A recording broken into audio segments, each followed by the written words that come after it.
ओ हम तो गुरुवर के भरोसे चलते हैं, हम तो गुरुवर के भरोसे चलते हैं, हम तो गुरुवर के भरोसे चलते हैं, हम तो गुरुवर के भरोसे चलते हैं। ये दुनिया वाले चलते हैं, ये दुनिया वाले चलते हैं, ये दुनिया वाले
ओ बस शरदा की है छैया, मैं नजर उतारूं मैया की, मेरे घर में आई मैया, मैं नजर उतारूं मैया की। ओ मेरी पार लगेगी नैया, मेरी पार लगेगी नैया, मेरी पार लगेगी नैया, मैं नजर उतारूं मैया की, मेरे घर में आई मैया, मैं नजर उतारूं मैया की। ओ मेरे घर में भवानी आई है, मेरे घर में भवानी आई है, खुशियाँ ही खुशियाँ लाई है, खुशियाँ ही खुशियाँ लाई है।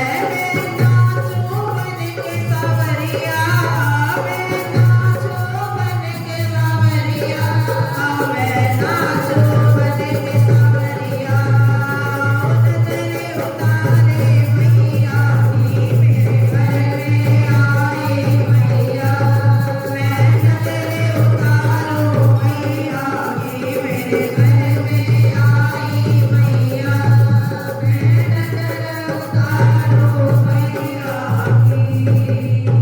बोल सच्चे दरबार की जय। जय माता की जय, जय माता की जय, बोलो गुरुदेव महाराज की जय। सागर से भी अधिक गहराई है जिसकी, हिमालय से भी अधिक ऊंचाई है जिसकी, आसमान से भी अधिक असीमता है जिसकी, और धरती से भी अधिक सहनशीलता है जिसकी, ऐसे मेरे गुरुदेव को शत-शत प्रणाम। जय माता की जय, माता की। Always connect yourself with your Guru. Connect yourself with your Guru. More you communicate, more you gain knowledge.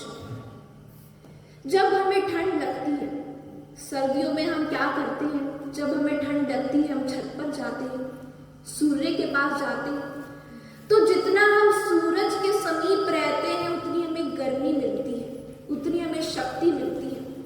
जितना हम चंद्रमा के समीप रहते हैं, चांद के समीप रहते हैं, उतनी हमें शीतलता मिलती है। और जितना हम अपने गुरु के समीप रहते हैं उतना हमें ज्ञान मिलता है, क्योंकि गुरु ज्ञान का एक केंद्र है और उस केंद्र में से देवता भी ज्ञान लेते हैं, असुर भी ज्ञान लेते हैं, जीव जंतु भी ज्ञान लेते हैं और हम जैसे मनुष्य भी ज्ञान लेते हैं, क्योंकि गुरु ज्ञान देने में कभी भेद नहीं करते। और गुरु का दर तो रहमतों का खजाना है, गुरु महाराज का दर तो रहमतों का खजाना है। अब कोई कुएं पर जाए और प्यासा ही वापस आ जाए, ऐसा हो सकता है? वैसे ही कोई गुरु के दरबार पर जाए और बिना ज्ञान के खाली हाथ आ जाए, ये भी संभव नहीं है। यानी हमारी सेवा में ही कहीं ना कहीं कमी है, हमारी सेवा मजबूत नहीं है।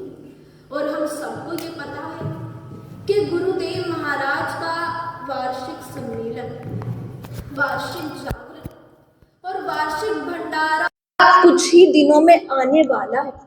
तो ये हम सबके लिए एक मौका है कि हम अपनी सेवा को मजबूत कर पाए।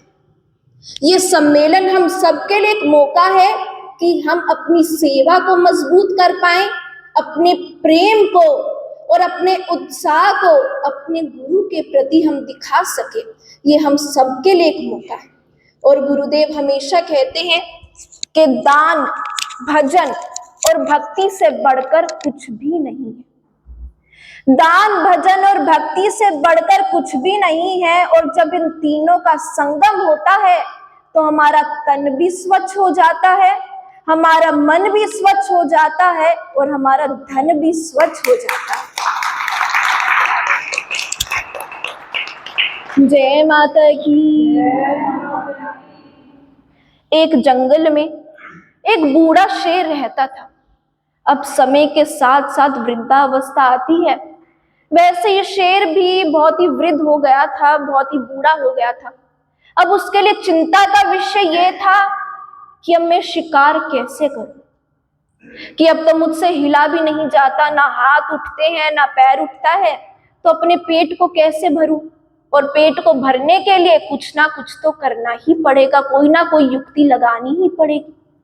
तो शेर फिर से शिकार के लिए निकलता है, लेकिन बेचारे में इतनी भी सामर्थ्य नहीं होती कि वो एक हिरन को भी पकड़ ले या एक छोटे से जीव को भी पकड़ ले। ना खरगोश को पकड़ पाता, ना हिरन को पकड़ पाता। तो निराश होकर जंगल में ही घूमने लगता है।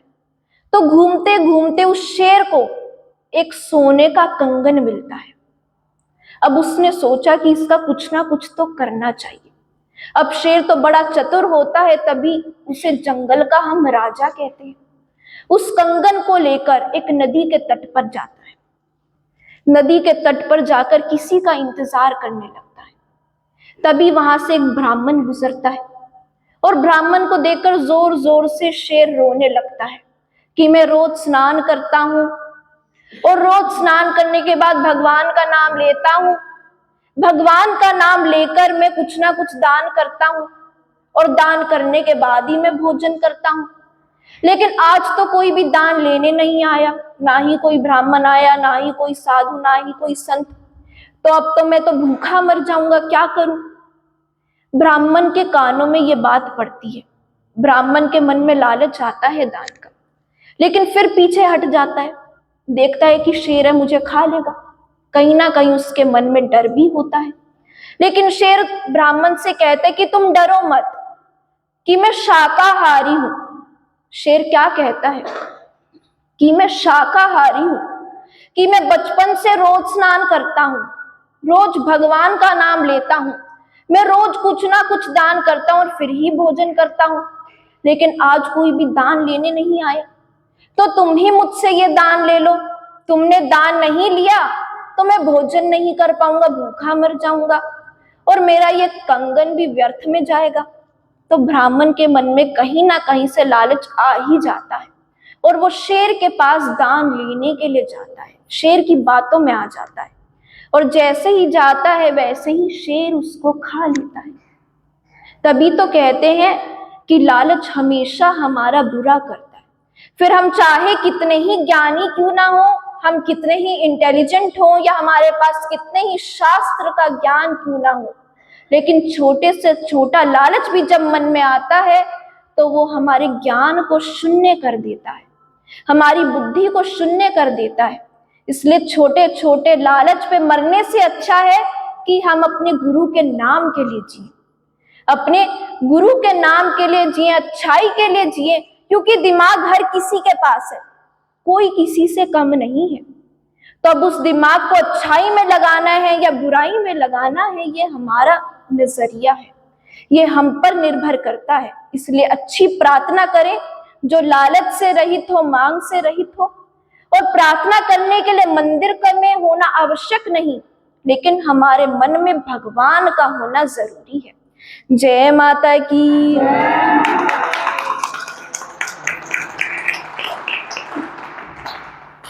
जिस प्रकार एक पक्षी जब उड़ना सीख जाता है, बड़ा होता है, उड़ना सीख जाता है तो अपने घोंसले का त्याग कर देता है, लेकिन उसी घोंसले में उसे सुरक्षा भी मिलती है, उसे संतुष्टि भी मिलती है, उसे शांति भी मिलती है। लेकिन जब वो उड़ना सीख जाता है तो उसी घोंसले को छोड़ देता है। वैसे ही जब एक शिष्य की शिक्षा पूरी हो जाती है तो वो अपने गुरु के सानिध्य को छोड़ देता है, लेकिन उसी सानिध्य में उसे आनंद भी मिलता है, उसे आराम भी मिलता है, उसे चैन भी मिलता है, लेकिन उसे छोड़ना पड़ता है अपने विकास के लिए, उसे छोड़ना पड़ता है अपने विकास के लिए, आगे बढ़ना पड़ता है अपनी मेहनत करने के लिए। तो हमें भी अपने जीवन में सदैव आगे बढ़ना चाहिए। जो हमारा कंफर्ट जोन है, जो हमारा सुरक्षा कवच है, अगर हम उससे नहीं निकलेंगे, हम चुनौती का सामना नहीं करेंगे, तो हम अपने जीवन में आगे नहीं बढ़ सकते।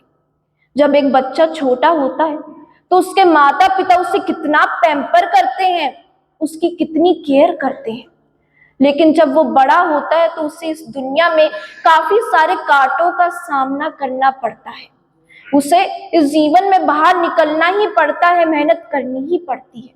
इसलिए हम हमेशा घर में रहकर सब कुछ नहीं सीख सकते। अपने कंफर्ट जोन से बाहर हमें निकलना ही पड़ता है और मेहनत करना ही पड़ता है, ये अनिवार्य है। जय माता की, बोलो गुरुदेव महाराज की जय। बोल साचे दरबार की जय। बोल जगदिया जोता वाली माता तेरी सवारी जय। ये स्वर्ग से नजारे हमें कहीं न देखे होंगे, पल में बदलती देखी किस्मत की रेखा। खोल भंडारे माँ बैठी, खोल भंडारे खुशियाँ लुटा रही है। सुंदर सी गुफा में ज्योत जगमगा रही है। बोल साचे दरबार की जय। बोल जगदिया जोता वाली माता तेरी सवारी जय। नारायण हरे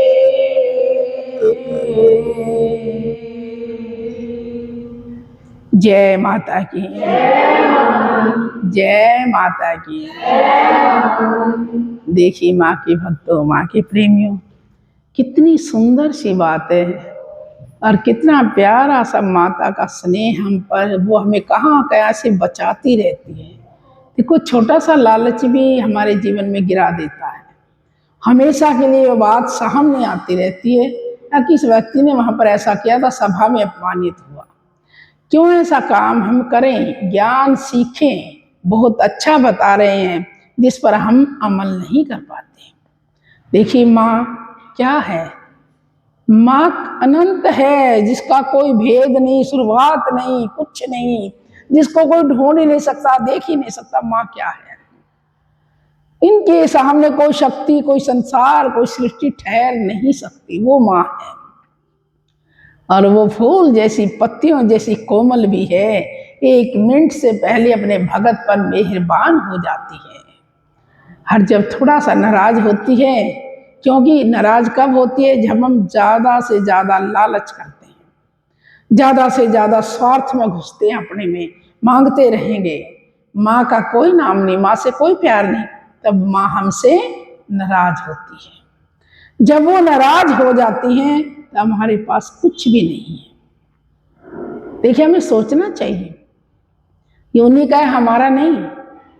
हम ये सांस भी उन्हीं के हैं, बोल भी उन्हीं के रहे, जो कुछ है वो ही है हमारे पास। कण कण में, रोम रोम में बसी है मेरी माँ। और देखिए अब शिवरात्रि आ रही है। देखिए हमारा जो पर्व आता है हर साल, माँ का जो जन्मदिन आता है हर साल, सभी तो होटलों में मनाते हैं, कोई कहीं मनाते हैं। मेरी माँ पूरे बच्चों को इकट्ठा करके अपने उनके बीच में अपने बर्थडे मनाती है। कितना सुंदर काम। और मनाती भी कैसे है, देखिए किसी ने भी अनुमान नहीं लगाया होगा। उसे 2 या 4 दिन पहले शिवरात्रि आती है। शिवरात्रि के दिन सब देवी देवता रात्रि में भगवान शिव से मिलने के लिए आते हैं, उनके दर्शन करने के लिए आते हैं, भोग प्रसाद देने के लिए आते हैं। और फिर उनसे 2 या 4 दिन के बाद मेरी माँ का जन्मदिन मनता है। देखो कितना बढ़िया पर्व, कितना बढ़िया समय है, जिसको हम जान और समझ भी नहीं पाते। शिवरात्रि का महत्व क्या है? शिवरात्रि का महत्व कई चीजों से गणना की जाती है। कहते हैं शिवरात्रि के दिन भगवान की शादी हुई थी, उस दिन कैलाश में लेकर माता को आया था, पहले ही दिन शादी से। और शिवरात्रि के दिन हर शिवलिंग में भगवान शिव वास करते हैं। जो भी मांगे, जैसा भी कोई भगत है, वे बिल्कुल ध्यान मगन होकर बैठते हैं, उनको वही मिलता है। और देखिए भगतजन, हम लालच में हम बहुत बड़ा बढ़ जाते हैं, भक्ति और प्रेम में नहीं बढ़ते। हमें क्या करना चाहिए? भगवान शिव के हम पूजा करते हैं, उनका हर कुछ शीश पर चढ़ाते हैं, शिवलिंग के ऊपर चढ़ाते हैं। बेल पत्थर चढ़ाते हैं तो 3 पत्तियों वाली चढ़ानी चाहिए, कभी एक सिंगल पत्ता नहीं चढ़ना चाहिए। उनके इर्द गिर्द चढ़नी चाहिए, जैसे गिलास इसके इर्द गिर्द चढ़ते तो चाहे बेशक उसे इतना ऊंचा ढेर लग जाए, कोई बड़ी बात नहीं। और आजकल माताएं बहनें क्या कर रही हैं, कितना बड़ा स्वार्थ दिखा रही हैं। इतने से चावल लाएंगी बटुक कितना, इतनी सी चीनी लाएगी, इतना सा गुड़ की डली लाएगी, कम से कम ऐसा तो एक बार मुंह मीठा हो जाए। मैं तो देवता है, छोटे से बच्चा भी मीठा मुंह नहीं कर सकता। उनको लाकर शिवलिंग के ऊपर रख देती हैं और ऊपर से क्या करती हैं, जलाधारी कर देती हैं। किस काम आया बताइए, किस काम आया वो जो चढ़ा था, चावल चीनी दाल जो भी चढ़ा रहे हो तुम लोग, वो किसके काम आया? किसी के काम नहीं आया ना। शाम तक भगवान की सफाई नहीं हो पाएगी। पुजारी को तो सफाई का काम मिल गया और भगवान के पास इर्द गिर्द चींटियां कीड़ों का पूरी बारात हो गई। ये काम, ये तुम्हारी पूजा का फल है। जिस पूजा को तुम महान मानती हो, ये मैंने भगवान पर चढ़ाया। रोज आती हूँ, 2 टाइम जल चढ़ाती हूँ। देखिए मेरी बेटियों बहनों, हम हर समय समझाते हैं तुम्हें, लेकिन समझते नहीं, क्या देखते हो ये मुझे नहीं पता। आपने चाहे एक मुट्ठी एक चुट्टी चढ़ाना हो, एक चौंटी चढ़ाना, जो भी चढ़ाना, एक तोड़ा मासा, मुझे नहीं कहना 1 किलो 2 किलो क्विंटल चढ़ाओ, नहीं। जो भी आप लोग चढ़ा रहे हो, शिवलिंग की जलाधारी पर चढ़ जाएगा, वो खाने के योग्य नहीं होता है। उस प्रसाद को हमेशा किसी पत्तल के बर्तन में या डोंगे में ऐसी उसमें लेकर और भगवान के समर्पित करो दोनों हाथों से, और उस प्रसाद को स्वच्छ एक बर्तन में रख दो ताकि वो पुजारी के काम आ जाए, भक्तों के काम आ जाए, बांटने के काम आ जाए। अब देखिए, हम देखते हैं सेब चढ़ गए, केले चढ़ गए, ऊपर से जल चढ़ गया, ऊपर से हल्दी चावल चढ़ गए, वो कुछ भी काम नहीं आता है। और कभी भी हल्दी से कुमकुम से भगवान शिव का तिलक नहीं होता है, चाहे कितना भी कोई सोच ले कर ले, उल्टा नुकसान होगा, कमी आ जाएगी। देखिए, ऐसा नहीं है कि हमारी पूजा हमें पूरा ज्ञान है, हर भगत जन एक सुनकर एक लहर में चल रहे, ऐसा नहीं है।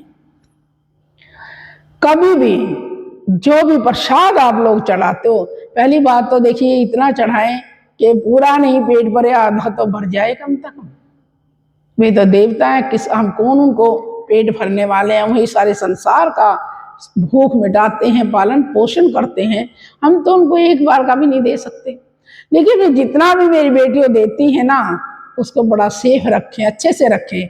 उसमें पानी की बूंद गिर जाती है, पानी जल गिर जाता है, तो किसी भी काम की वो चीज नहीं रहती है। उस पूजा करने का क्या लाभ है?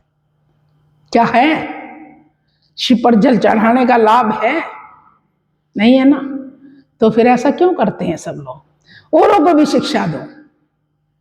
और देखिए, भगवान की पूजा करते हो हम मंदिर में, शुरू से हमें भी ये लागू करी है चीज, और आज भी टीवी में कहीं सुनो, ये सुनने में आती रहेंगी।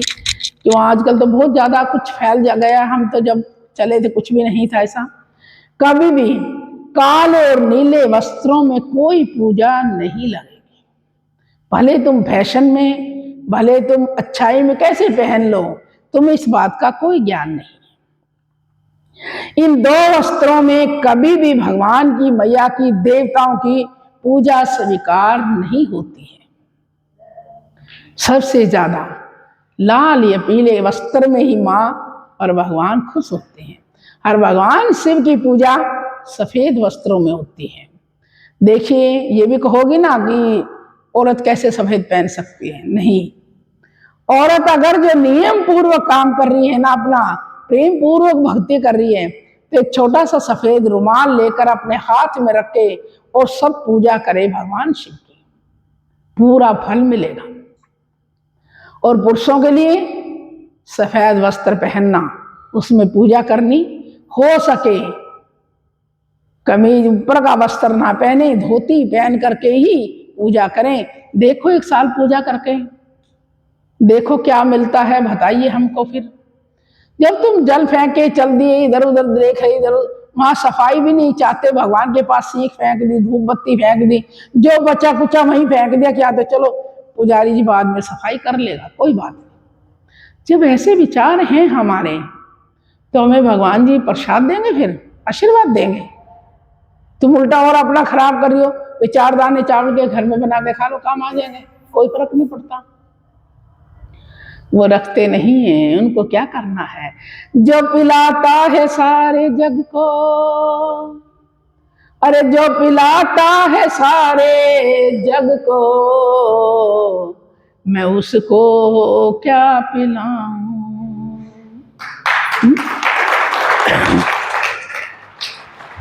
जो पूरे संसार को जल पिलाता है, मेरे एक छोटी सी लुटिया में उनका पेट भर जाएगा? नहीं, पर लेकिन भरता भी है। जब भाव कति मुग्ध होकर के भगवान पर जल चढ़ाता ना भगत, भगवान भी मुग्ध हो जाते हैं, भूल जाते हैं। क्या हम अपने भगत को देखने लग जाते हैं कि बड़ा प्यारा भगत है, उसको कसौटी पे घिस करके बहुत कुछ देते हैं बाद में। आज किसी में ये सहन नहीं है। इसीलिए भगत जनों, देखिए हम हर बार हमारी कथा में एक ही बात आती है, आप भाव निष्ठा से भक्ति करोगे, काम आएगी, कोई छीन नहीं सकता। तुम्हें कोई डकैती नहीं मार सकता, इस पर चोरी नहीं कर सकता, अग्नि जला नहीं सकती, ये तुम्हारे पास है। और जितना तुम दान करोगे निष्ठा और प्रेम से, तुम ये लगन रखोगे, जैसे मुझे भूख लगी है, चल खाने के पास, 1 घंटे के बाद फिर कुछ और खा लूं, 1 घंटे के बाद फिर फ्रूट खा लूं, 1 घंटे के बाद चाय पी लूं। पूरा दिन लगे रहते हो नहीं सिकरिया में? सभी हाथ खड़ा करके तो बता दो, लगे रहते हो कि नहीं? लगे रहते हैं ना, कभी चाहे कभी कुछ, कभी मतलब मुंह को बंद नहीं रहने देते, थोड़ी देर भी इसको रेस्ट तो देने दिया करो ना। यही लगन जोड़ लो मेरी माँ से, भूख प्यास भी याद नहीं आएगी, और जो मांगोगे ना, मांगना नहीं पड़ेगा, ये मैं लिख के देती हूँ, बिना मांगे ही मिलेगा, ये हमारा कहना है। जय माता की।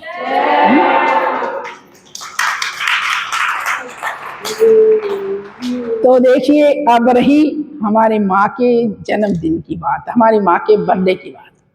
हमें सबसे कहा कुछ भगत, देखिए यहाँ पर 2 दिन आगे पीछे करके इतवार को अपने बच्चों का जन्मदिन मनाते हैं इस माँ के श्री चरणों में।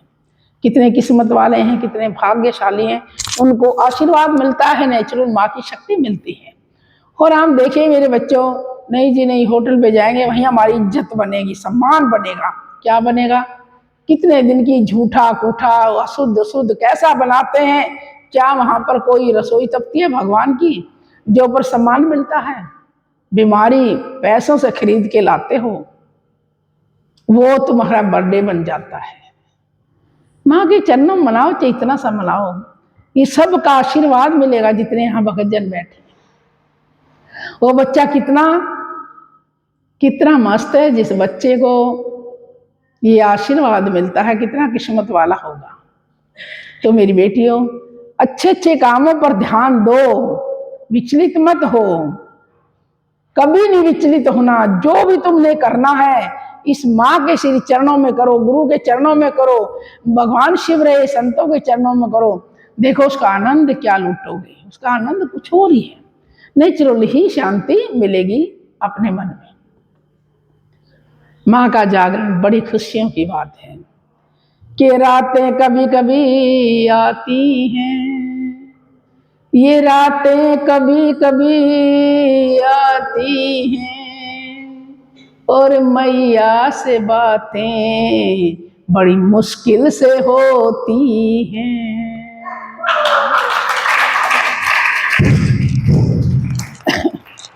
तो इसमें देखिए, इतनी खुशी जाहिर करो, सबको लाओ माँ के श्री चरणों में।